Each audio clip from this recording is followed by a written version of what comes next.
So, what do you do when you're isolated at home like Moha? I remember times where mentally I've been in a worse place than all of this. So let me draw from my past experiences to tell you how I've prepared for a situation like what we have now. Because despite the pandemic, I've actually never felt better.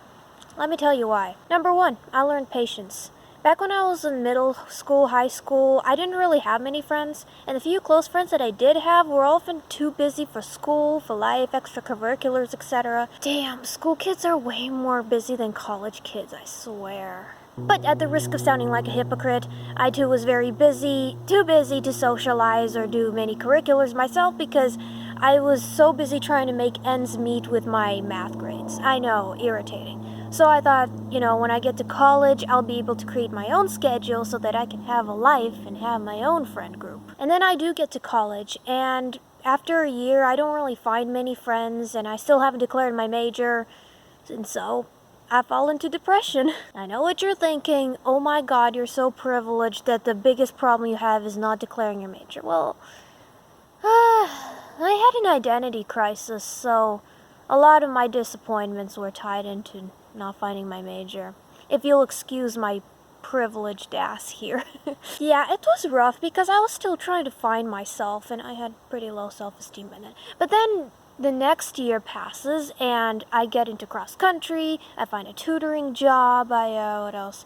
I find friends, I get used to the college atmosphere and I wasn't depressed anymore. And then wonders of wonders, I fell in love, but the whole factor was doomed and I knew that it wasn't going to turn into any kind of relationship for many variety of reasons.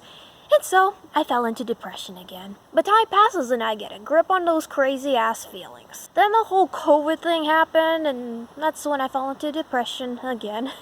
But then I realized that the situation looked kind of familiar. I wanted friends, and so I got friends eventually. I wanted to find a job, and I got a job eventually.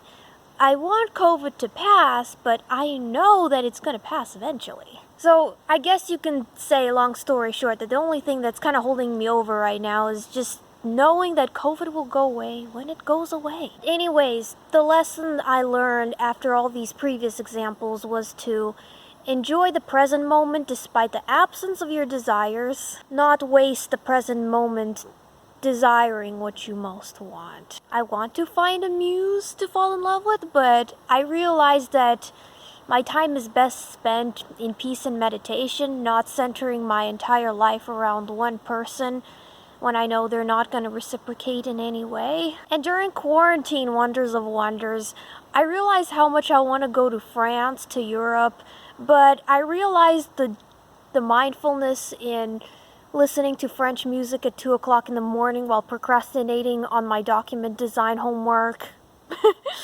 Number 2, work on your passions. You don't have an excuse for that one, okay? Teachers are becoming way more lenient in grading, so maybe some of that could turn into extra time, which you could then turn into fueling your passions that you previously put aside.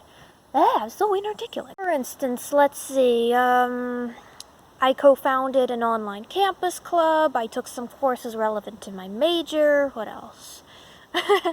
I continued my online job, and I worked on reorganizing my schedule so that I could fit in learning a couple of languages in between. And I stopped obsessing over my grades so much.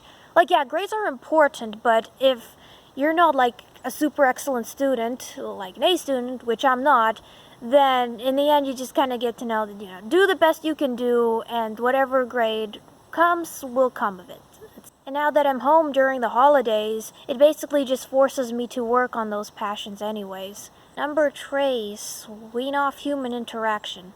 I know this might sound a little hard for the more extroverted types, but hear me out. I think I previously mentioned that I was alone a lot in my teenage years until loneliness turned into alone time. It grew on me. So it grew on me to the point where I could go to Disneyland by myself and I actually really liked it. In all honesty, I know what it's like to not socialize very much before the pandemic, but what I realized was before then, during the few times where I I did have a chance to socialize with my friends. When one of my friends was like, our mom said yes, and we came over and we had fun, it helped me treasure my friends even more than if I like saw my friends every single day. I can't tell you how many times I've heard people complaining to me about how single they are or how lonely they are.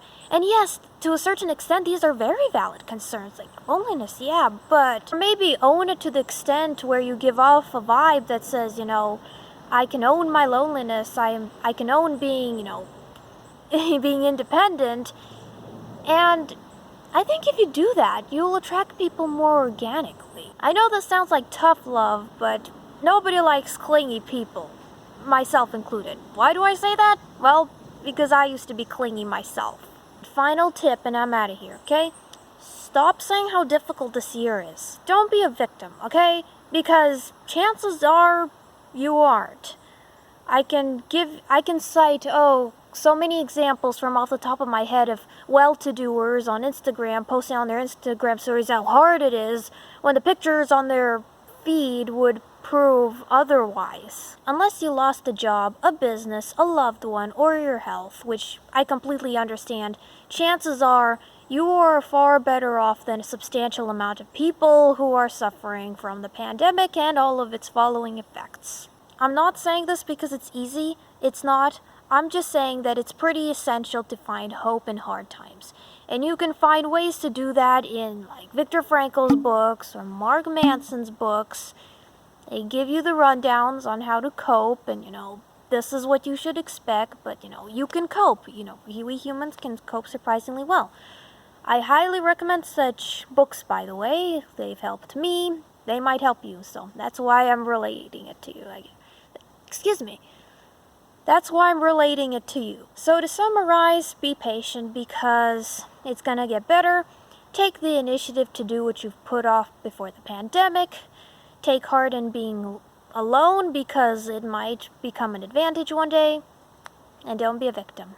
Thank you everybody for watching. I hope you found this useful. I know I found my tips useful because if my mental health is not plummeting, thank God, then I guess it means I'm doing something right. Do me a favor and hug and kiss your loved ones for me because they're the best things in the entire world. Maybe we've become more aware of that during the pandemic, and I'll see you on the flip side.